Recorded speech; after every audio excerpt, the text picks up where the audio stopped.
Hello, ladies and gentlemen, and to the growing majority and lovers of democracy. Welcome to the PD16 perspective. I am your host, John Reid, and we are here every week to give you weapons to disarm the weapons of mass distraction. We'd like to thank the LCPM network for making this all possible, and to you, the great people of Plan District 16, covering Stafford, Spotsy, Fredericksburg, King George, and Caroline counties. And we'd like to thank each and every one of those who have been an active voice in the communities. And on this week's show, we're going to be discussing the special case that's going on with Makaila Keyes, the 19-year-old student advocate who's taken on the Spotsy School Board fighting for change. And we're going to have a special interview with her. And also, we're going to be talking about a special report that was released about where the school system stands within Plan District 16. And in this week's One to Grow On portion, we're going to be talking about men's mental health and what we can do to solve those issues. Join us. I hope you'll be able to learn and grow and be an impact into your community.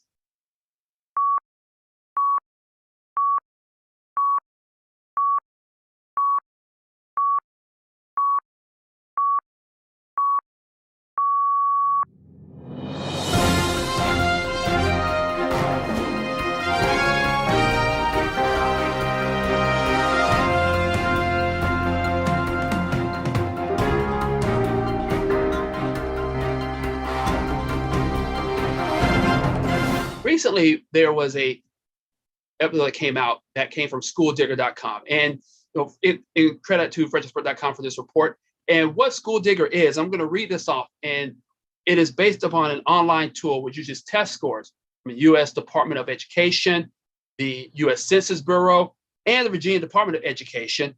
And what it does, it ranks schools in Virginia and nationwide. And there are certain factors that this report is based upon. It's based on data per pupil spending, student demographics, and the number of pupils eligible for free and reduced lunches. And why this report is so important is that it doesn't have a cultural bias to it or economic bias, but it's imperative to know how your schools are functioning.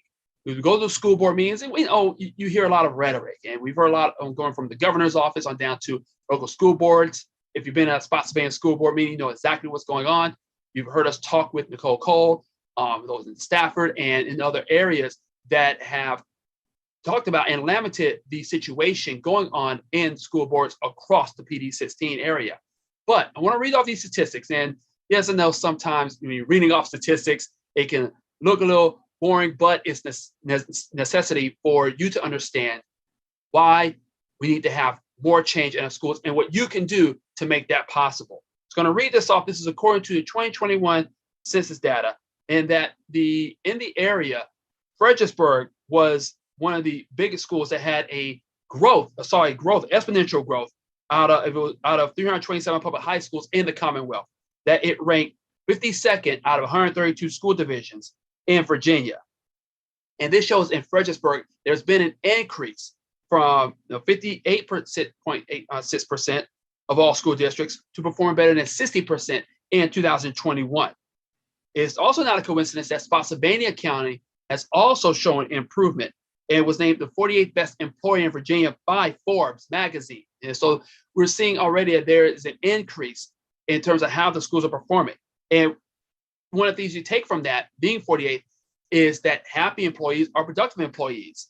That also being said, we're seeing a proposal in the budget to have an increase for for teachers, for staff, and there was an issue in the last episode we talked about with the $14 million carryover, that hopefully it will go back into the teachers, it will go back into the bus drivers and custodians who make that possible. And you're going to see that as we go into more in Makaila Keyes' video.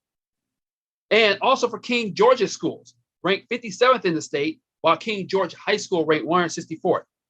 And now here's the issue though. While the school individually ranked high, as an overall system, it dropped in its rankings. It dropped from 72.7% of all school divisions down to 56.8 in 2021. That's a 16% decline. So it doesn't have to do necessarily with what's going on with the pandemic. And we're going to talk about that in just a moment. And then Stafford County Public Schools, according to School Digger, ranked 64th out of 132 school divisions statewide, better than 51.5%. So it shows that while there might have been improvement overall, Stafford schools dropped from 87.5% all the way down to 52%. That's a 36% plunge in Stafford County Public Schools. Let me read that one more time. It went from 87% down to 52. Let that sink in for just a moment. And I want you to think about why that's possible. And then we're going to get to one more.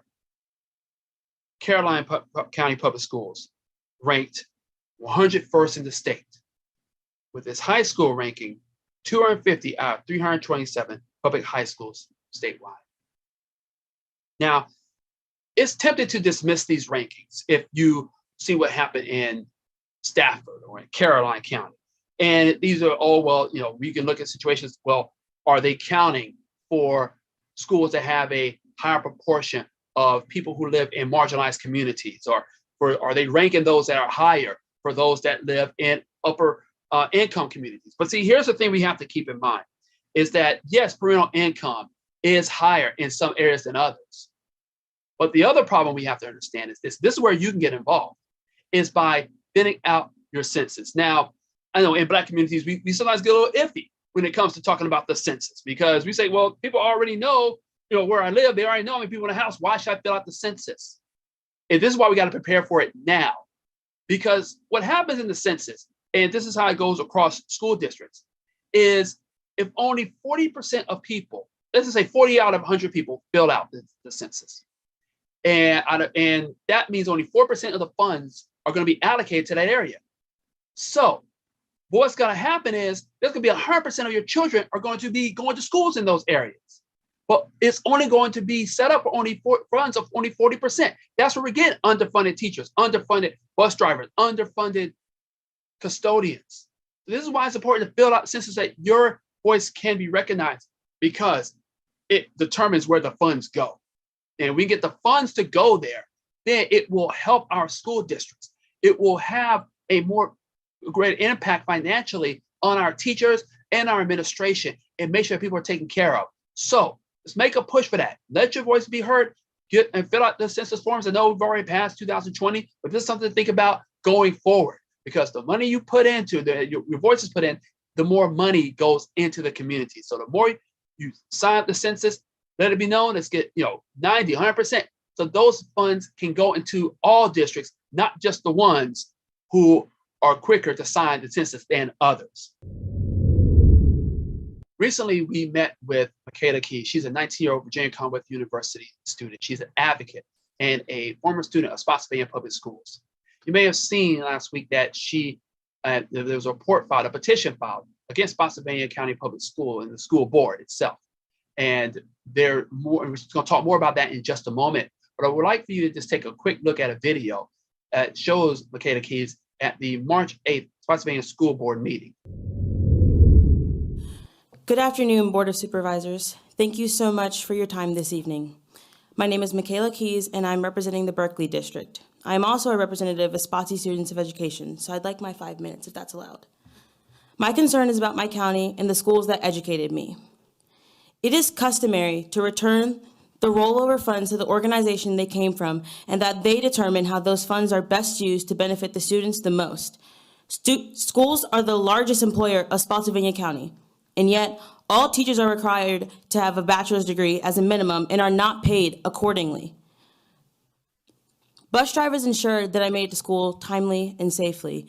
I hated riding the bus when I was in elementary school, but I had this bus driver named Mr. Clark, and he greeted me with a smile every morning and every afternoon, and sometimes he'd give me candy, and it made a world of a difference, because all of a sudden, I liked going to school again.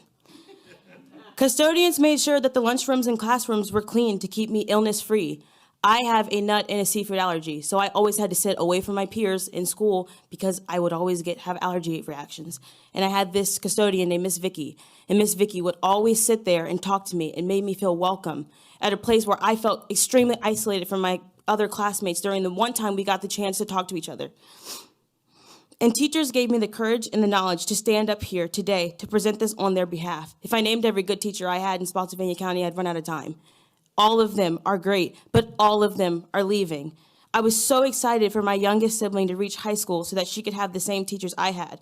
But with the amount of resignations recently at my former high school, she will never meet them. I had amazing teachers, amazing librarians, amazing staff, and amazing admin that my siblings and the other younger people that I know in this county will never get to meet. Having teachers that look like you and that care about you is extremely vital. Having staff that looks like you and that cares about you is so vital. As a student, it is so heartbreaking to watch these teachers that I could not wait to friend on Facebook after I graduated post that they're resigning. They're leaving. They're leaving the one thing that I thought they were destined to do for the rest of their lives. The one thing that made me feel like I mattered. They were my parents away from my home. They made school feel so welcoming. So please, support the carryover so that teachers get the bonus and custodians and bus drivers get the pay raise that they deserve. This will ensure that the students continue to receive the same quality of education that I did in Spotsy County. Because at this point, I don't think I'm going to have my own kids in this county. I'm going to have to leave so I can make sure that they get the education that I got. Thank you.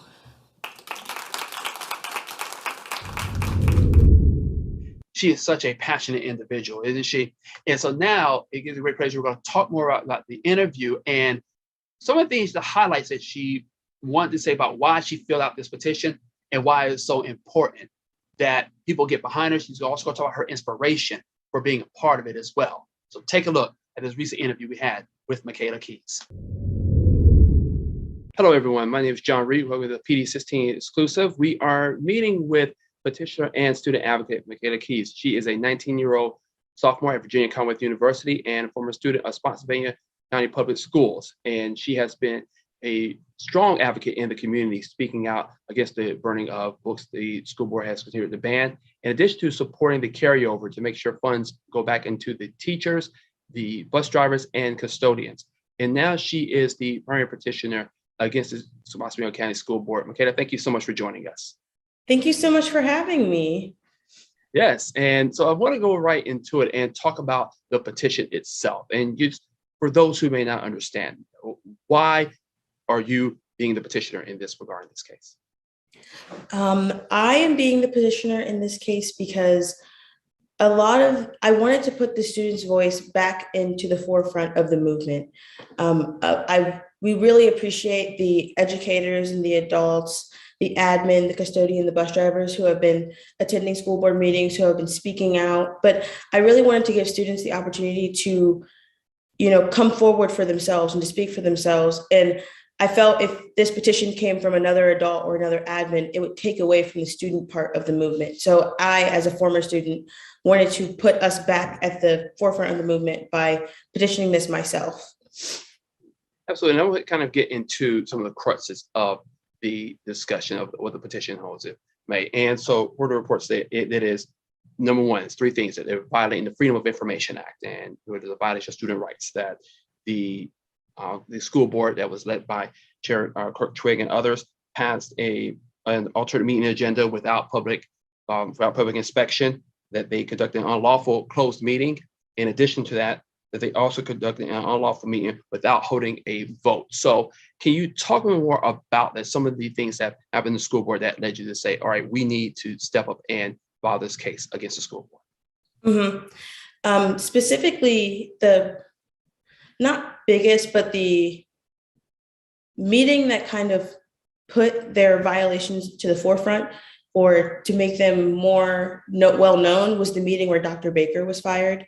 That was the one where I think everyone kind of or most people realized that the board wasn't being conducted the way that it's supposed to be, in the way that it has been conducted in previous years. So I think it was definitely the meeting when Dr. Baker was fired, and that was conducted in a way that goes against code, where most people, at least for me, I realized that this is not right. Like, no matter what your political affiliation is, that something about that needed to be looked into. So that's what we're looking into now. And that's what the point of the suit is to make sure that and their other previous actions have been conducted in the way that they signed up to do when they became board members for the Spotsy School Board. And can you talk about some of the support that you've received since you decided to start with this petition? I've received immense support from my previous teachers, my previous admin, previous custodians and bus drivers, from parents that I knew of, either parents I knew through their own students, their kids that I went to school with, or parents that I know just from being on Facebook and them seeing my speeches. In this area, I feel like there is a lot of support, but I also know that I haven't even gotten to the point where I'm going to get opposition. And I feel like that might change on Monday. But so far I've been very, very grateful and very, very blessed to have such a supportive team of people like surrounding me in Spotsylvania. Well, we'll go into that, if I may. Are you concerned about the level of opposition that you may face in regards to this position? No, I am not concerned at all. I know that when you're in a position where when you're in a position where you're trying to make change, there will always be opposition that you're met with. So I am fully prepared for whatever is to come, if there is anything to come, and I'm not scared.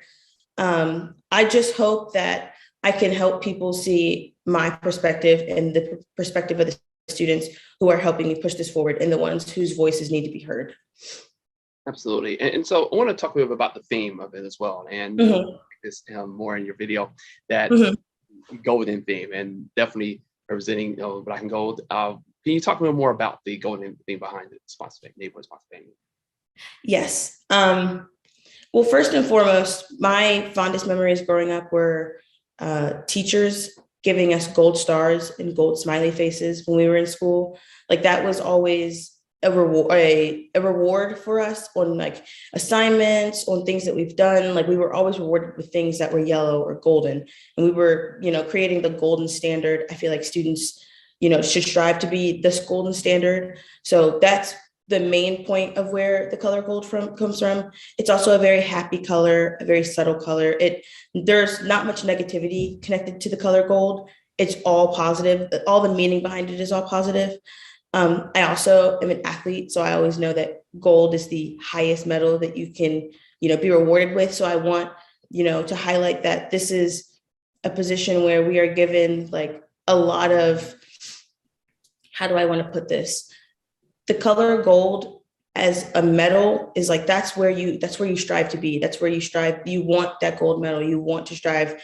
And as a former student, well, current college student, but a former high school student, and then for the other students in this area, I want us all to strive for that gold medal. Like I want us all to be able to reach out there and go forward with whatever we're trying to accomplish, and fight to get that gold, and to fight for us to achieve that. Absolutely. And speaking of accomplishments, what do you believe will happen as a result of this petition? As a result of this petition, I hope two things happen. I hope that the board members, if they are found guilty of anything, I hope that they change their actions and they start to consider students in the county that they're serving rather than their own personal beliefs and feelings. I also hope that this brings more students out for them to be able to fight, to vie for their own actions and what they want, like for their own wants on the school board, and start vouching for themselves.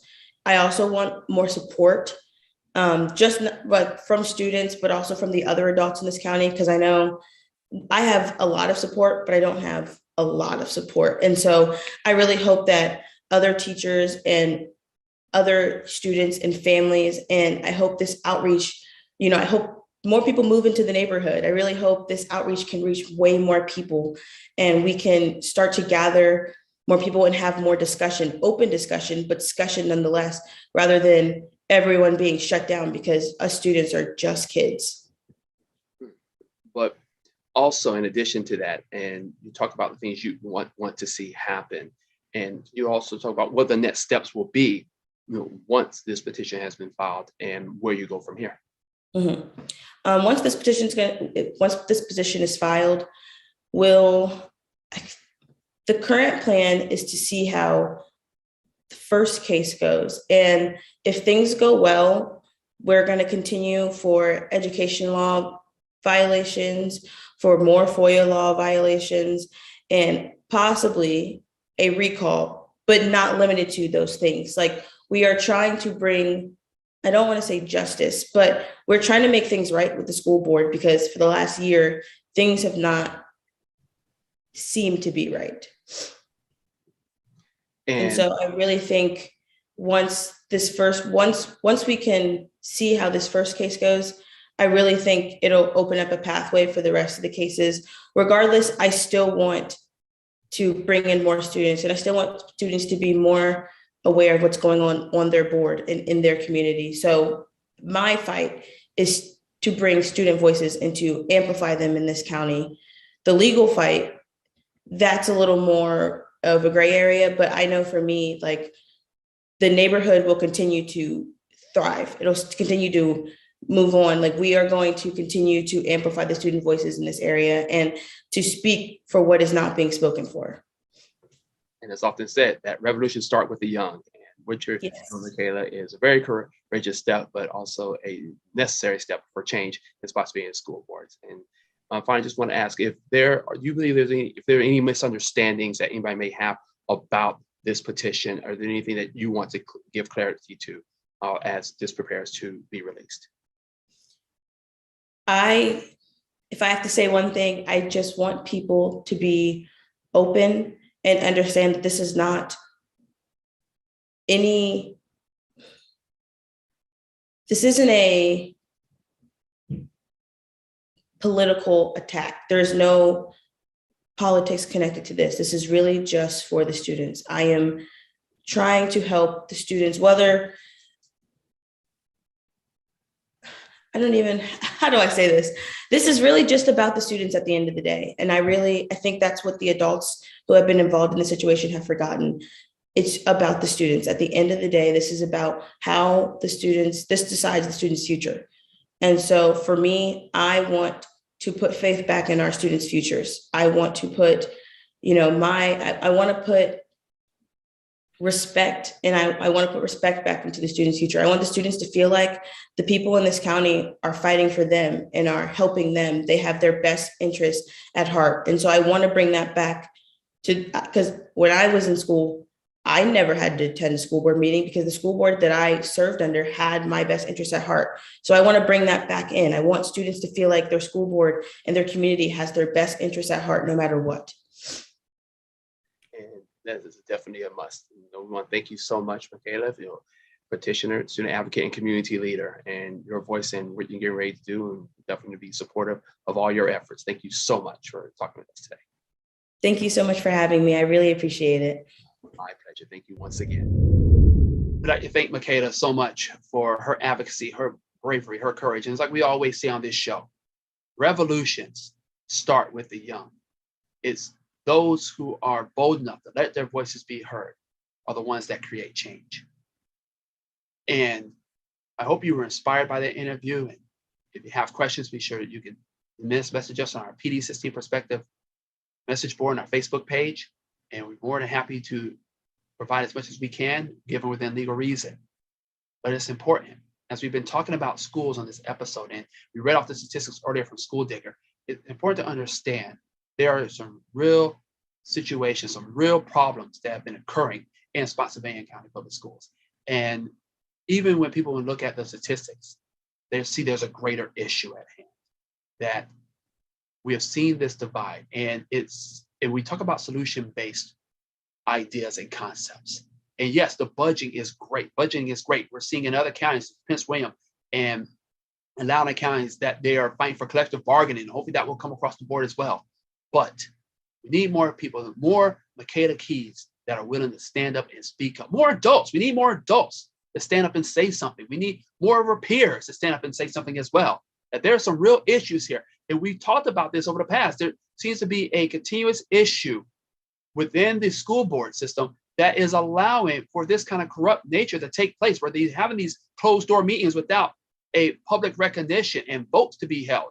These are the things we got to speak out about. And it's imperative that we speak out, attend the school board meetings, talk to your school board representatives, email them, and let your voices be heard. Finally, in our One to Grow On segment, I want to talk a little bit about Black men and their mental health.